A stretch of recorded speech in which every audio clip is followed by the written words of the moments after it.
Voter list preparation లో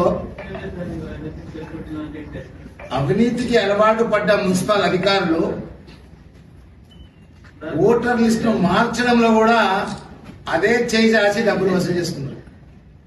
ఎంత అన్యాయం అంటే కరీంనగర్ నగరపాలక సంస్థ ఎన్నికలు అవుతున్నాయంటే అధికారులకు మాత్రం పండగ వాతావరణం వచ్చింది. ఏ చేసుకున్నా హవానే నడుతున్నారు.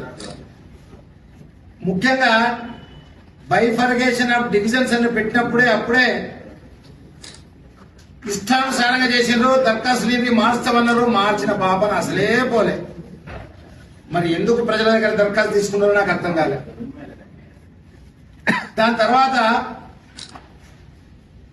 ముఖ్యంగా ఓటర్ల పోలింగ్ స్టేషన్స్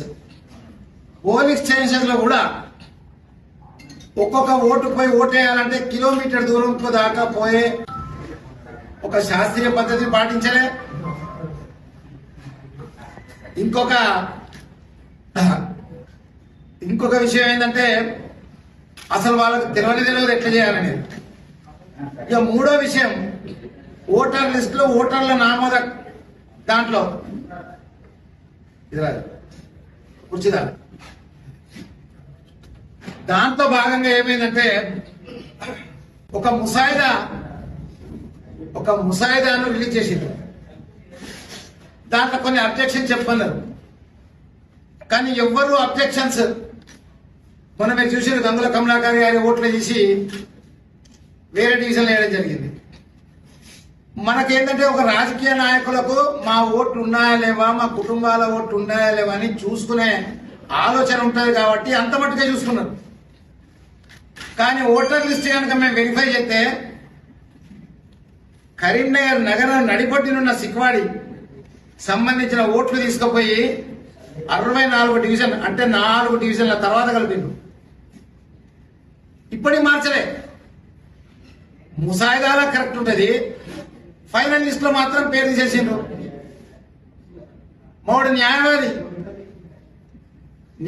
కాబట్టి నా ఓటు ఉందా అని వెరిఫై చేస్తే తీరా దొరకలేదు. దొరకకపోయేవారు కదా ఇది ఎందుకు దొరకలేదని తీరా వేరే డివిజన్లలో వెతికితే 64 డివిజన్ల ఇక్కడ ఓట్లు అక్కడికి వెళ్ళిపోయాయి.